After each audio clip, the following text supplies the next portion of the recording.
Ya, kita akan mendalami mengenai kasus kematian Vina dan juga Eki, di mana kuasa hukum dari Peggy Setiawan menolak untuk menghadiri rekonstruksi yang akan digelar oleh Polda Jawa Barat. Sudah ada di studio bersama kami Profesor Suparji Ahmad, Guru Besar Ilmu Hukum Universitas Al-Azhar Indonesia. Selamat pagi, Assalamualaikum Prof. Assalamualaikum. Kemudian juga sudah bergabung bersama kami kuasa hukum dari Peggy Setiawan, yaitu Ibu Sugianti Iriani. Selamat pagi, Ibu Yanti. Assalamualaikum. Selamat pagi Mbak Rati dan Mas Alfat. Ya, Bu Yanti, mungkin kami akan mendalami ke Ibu dulu. Kalau melihat ada penolakan yang dilakukan oleh kuasa hukum Peggy Setiawan nantinya untuk menghadiri rekonstruksi, apa yang menjadi alasannya, Ibu?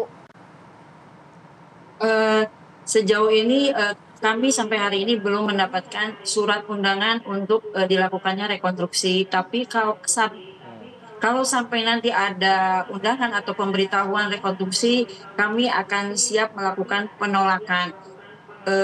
Walaupun rekonstruksi tidak diundang seperti yang dilakukan prarekonstruksi, itu kan seharusnya dalam pasal 54 KUHP bahwa guna kepentingan pembelaan tersangka berhak mendapat bantuan hukum dari penasehat hukumnya, apalagi kita sudah memberikan surat kuasa kepada Polda Jabar, sehingga sampai saat ini kami sedang menunggu diundangnya atau diberitahunya akan terjadinya rekonstruksi. Kenapa kita akan menolak? Karena Peggy Setiawan. Ya, silakan. Ya. Silakan Bu, silakan. Ya Mas, ya.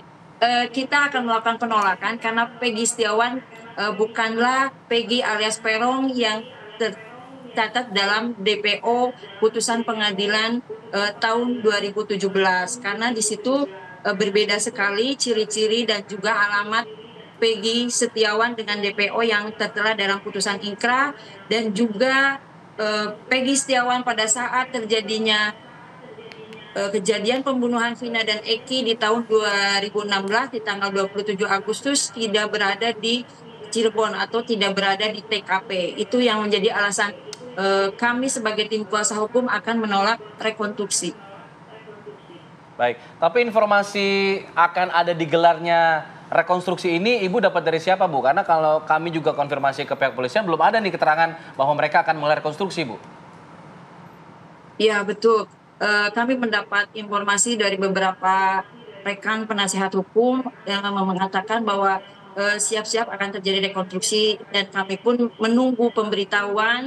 Sudah koordinasi dengan Pak Kanit juga, kami sudah menanyakan apa betul akan dilakukan rekonstruksi.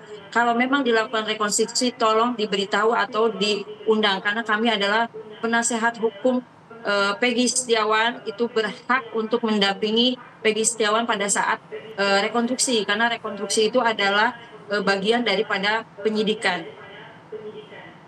Baik, sekarang saya mau ke Prof. Kalau melihat kan dari kuasa hukum ini menolak karena juga tidak mengakui bahwa Peggy memang terlibat dalam pembunuhan ini atau kematian Vina dan juga Eki.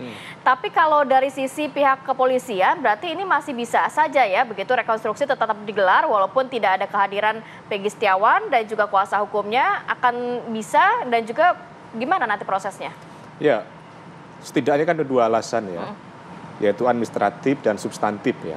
Administratif tadi karena belum ada pemberitahuan secara resmi ya, belum ada surat menyurat tentang kaitannya kapan adanya rekonstruksi.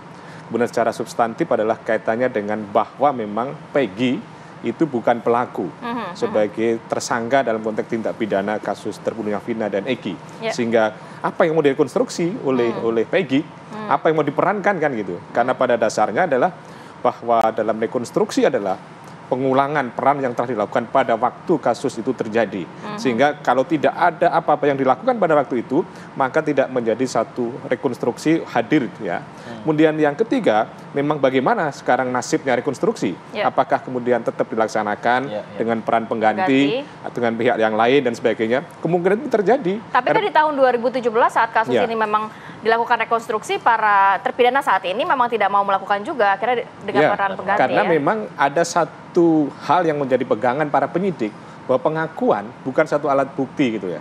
Dalam konteks KUHP tidak ada tentang keharusan adanya pengakuan keikutsertaan dalam konteks rekonstruksi. Yang terpenting adalah bahwa sudah ada saksi, ada surat, ada petunjuk, ada keterangan ahli, ada keterangan terdakwa dalam persidangan, maka cukup untuk membuktikan adanya satu tindak pidana dan ternyata dibenarkan oleh majelis hakim. Jadi memang bukan satu masalah yang sangat fatal ya, tidak ada rekonstruksi, tidak ada kehadiran seorang pelaku dalam konteks rekonstruksi menghalangi proses penyidikan. Karena sekali lagi bisa diperankan orang lain, bahwa sekali lagi juga bahwa pengakuan bukan satu alat bukti dalam konteks satu tindak pidana. Dan inilah yang terjadi, tetapi memang akhirnya kan membuat tidak terang benderang perkara ini dan menjadi kemudian abu-abu dan menjadi misteri sampai sekarang ini. Oke, pertanyaannya gini Prof, bisakah berkas perkara ini P21 tanpa ada rekonstruksi terlebih dahulu? Bisa. Tapi usai jeda. Bisanya kenapa? Usai jeda, kita jeda dulu.